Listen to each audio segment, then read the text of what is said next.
How submarine sailors eat, sleep, and survive for months underwater. The most powerful vessels in the U.S. Navy are designed to vanish. Once a nuclear submarine slips beneath the surface, it becomes nearly impossible to find. Hidden from satellites, undetectable by radar, running silent to avoid sonar.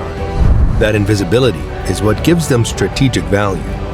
Ballistic missile submarines carry nuclear weapons, and as long as one remains hidden, retaliation is always possible. That's the deterrent. The crew stays underwater for months. 130 sailors live inside a steel tube roughly 300 feet long. There are no windows. Bunks are stacked 3 high in spaces so tight they're called coffin racks, and there aren't enough of them. When one sailor's shift ends, another climbs into the same bed while the mattress is still warm. The only limit on how long they can stay down is food. The reactor runs for decades without refueling. The ship makes its own oxygen and water. But eventually, the crew runs out of things to eat. Until then, this is home. The boat. The U.S. Navy operates 2 main types of nuclear submarines, and they serve very different purposes. Attack submarines are the hunters. They track enemy ships, gather intelligence, and can launch cruise missiles at land targets. A Virginia-class attack submarine, the Navy's newest, is about 370 feet long and carries a crew of roughly 130. These boats deploy for 6 to 7 months at a time, moving between missions, sometimes surfacing in foreign ports. Ballistic missile submarines are different. Their entire job is to hide. An Ohio-class ballistic missile submarine is over 560 feet long and carries 20 nuclear missiles, each one capable of hitting targets thousands of miles away. The crew of about 150 has one mission: stay undetected. These patrols can last 70 to 90 days underwater without surfacing once. Submariners call their vessels boats, not ships. It's a tradition that dates back to when submarines were small enough to be carried by larger vessels. Today's nuclear submarines are bigger than most World War II destroyers, but the name stuck. Inside, every inch of space serves a purpose. There are no hallways, just narrow passageways lined with pipes, valves, and equipment. The crew squeezes past each other sideways. Personal space doesn't exist. There is no air underwater. Every breath the crew takes has to be manufactured by the submarine itself. Oxygen comes from seawater. A system called an electrolysis unit runs electrical current through water, splitting it into hydrogen and oxygen. The oxygen gets pumped into the boat's atmosphere. The hydrogen gets vented overboard. It's too flammable to keep around. But making oxygen is only half the problem. Every time someone exhales, they release carbon dioxide. With 130 people breathing in a sealed tube, CO2 levels rise fast. Too much carbon dioxide causes headaches, confusion, and eventually unconsciousness. So the submarine has to scrub it out continuously. The CO2 scrubbers use a chemical process to absorb carbon dioxide from the air. The machines run around the clock, and the crew monitors atmospheric levels constantly. Oxygen, carbon dioxide, carbon monoxide, hydrogen, everything gets tracked. If any reading drifts outside safe limits, alarms go off. There's one more thing the crew controls: fire risk. Oxygen levels on a submarine are kept slightly lower than normal surface air, around 18 or 19% instead of 21. Less oxygen means fires are harder to start and easier to contain. In a steel tube surrounded by weapons and equipment, that margin matters. Eating. Submarine food has a reputation in the Navy. It's considered the best. That might seem strange for a vessel with almost no storage space, but it's intentional. When you're underwater for 3 months with no sunlight, no phone calls, and no room to move, meals become one of the only things to look forward to. The Navy knows this, so submarine cooks get extra training and bigger budgets. The galley on a submarine is about the size of a small kitchen in a studio apartment. 1 or 2 cooks work in a space so tight they can barely turn around. From that space, they feed the entire crew 4 meals a day: breakfast, lunch, dinner, and a midnight meal called mid-rats for sailors coming off the late watch. Fresh produce is the first thing to go. Vegetables and fruit last about 2 weeks. After that, everything comes from cans and freezers. Sailors can tell how long they've been underwater by what shows up on their plates. Steak and fresh salads mean they just left port. Canned vegetables and frozen meat means they're deep into the patrol. Food is stored everywhere, under deck plates, in passageways, in any compartment with extra space. Early in a deployment, the crew literally walks on top of food supplies until they eat their way down to the deck. Sleeping. Sleep on a submarine works differently than anywhere else in the military. The bunks are stacked 3 high in compartments so cramped that sailors call them coffin racks. Each rack is about 6 feet long and 2 feet wide, with roughly 18 inches of headroom. Enough space to lie flat and roll over, not enough to sit up. A small curtain provides the only privacy. But the real difference is that there aren't enough bunks for everyone. On many submarines, especially the older ones, junior sailors share racks in a system called hot racking. When one sailor's shift ends, they climb out, and another sailor coming off duty climbs in. The mattress is still warm from the last person. The sheets get changed, but the bed never goes empty. Submarines don't run on a normal 24-hour schedule. There's no sunrise or sunset to mark the day, so many boats use an 18-hour rotation instead. 6 hours on watch, 12 hours off. That 12 hours has to cover sleep, meals, training, maintenance, and any personal time. In practice, sailors get 5 to 7 hours of sleep if they're lucky. The boat runs around the clock.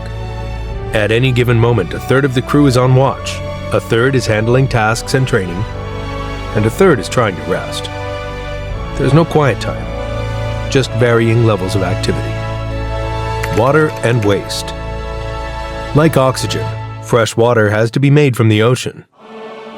A nuclear submarine's desalination system works constantly, converting seawater into drinkable water. The reactor provides effectively unlimited power for this process, so in theory, water shouldn't be a problem. In practice, it's still rationed.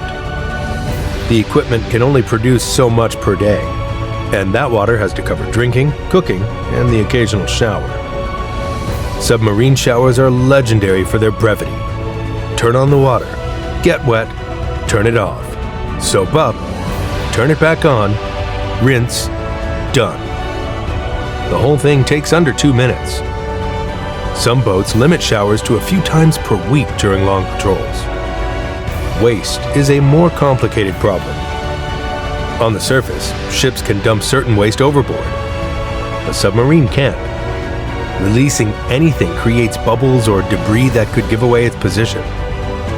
Everything stays on board. Trash gets compacted and stored. Food waste is ground up and held in tanks. Human waste goes into sanitary tanks that can be pumped overboard, but only at certain depths and using a system that requires careful operation. The process involves pressurized valves, and if a sailor makes a mistake with the sequence, the results are immediate and unpleasant. Every submariner has heard stories. Living without sunlight. Humans aren't built to live without natural light. Our bodies use sunlight to regulate sleep, mood, and energy. Take that away for 3 months, and the effects start to show. Submarine crews work under artificial lights that never change. There's no morning, no evening, no sense of a day passing. Some boats use different colored lights to simulate day and night cycles. Brighter white lights during working hours, dimmer red lights during sleep periods. It helps, but it's not the same. This is why Navy screens submarine volunteers carefully. Claustrophobia is an obvious disqualifier. But psychologists also look for people who can handle isolation, monotony, and confinement. Depression and anxiety rates among submariners are higher than the general Navy population. Some sailors develop trouble sleeping that persists even after they return to shore. Others struggle to readjust to normal social environments after months of seeing the same small group of faces. The Navy builds morale into the schedule. Movie nights, card games, workout equipment crammed into whatever space is available. Some boats have holiday meals with decorations. Cooks put extra effort into Sunday meals. It might seem trivial, but these small breaks from routine are psychological necessities. Without them, the mental strain of confinement starts to compound. The risk on a submarine isn't necessarily death. The U.S. Navy hasn't lost a submarine since 1968. The risk is slower. It's what months of isolation, poor sleep, and no sunlight do to a person over time. Staying hidden. Everything about life on a submarine comes back to one requirement: silence. Sound travels farther and faster in water than in air. A dropped wrench, a slammed hatch, even loud conversation, all of it can potentially be picked up by enemy sonar. The crew learns to move quietly. Hatches are closed gently. Announcements are kept brief or replaced by flashing lights. Equipment is mounted on rubber dampeners to absorb vibration. The submarine itself is designed around stealth. The reactor runs with minimal moving parts. The hull is coated with materials that absorb solar pings rather than reflecting them. Propellers are shaped to reduce noise. When running silent, a modern nuclear submarine produces less sound than the ambient ocean around it. This silence extends to communication. Radio waves don't travel through water. To send or receive messages, a submarine has to rise close to the surface and extend an antenna, which creates risk. So contact with the outside world is limited. Sailors can send family grams, short messages, around 40 to 50 words, maybe once a week. Think of it as one long text message. They receive almost nothing back. Incoming messages are reserved for emergencies, like a death in the family. No phone calls, no video, no news from home. For weeks at a time, the crew has no idea what's happening in the world above. They find out when they surface. In 2024, a British submarine stayed underwater for over 200 days. When it finally surfaced, the hull was covered in barnacles, and the crew hadn't seen daylight in nearly 7 months. They'd missed births, deaths, and everything that happened in the world above. That patrol broke records, but it wasn't unusual in principle. This is what submarine crews sign up for. Months of isolation in a steel tube, breathing manufactured air, sleeping in shifts, living on top of each other with no privacy and no escape. So why do people volunteer? The pay is higher. Submariners earn extra incentive pay on top of their base salary. And nuclear-trained sailors receive retention bonuses that can add tens of thousands of dollars per year. The job is considered elite. Screening is tougher, training is longer, and not everyone makes it. There's pride in that. And then there's the crew. 130 people who depend on each other completely for months at a time.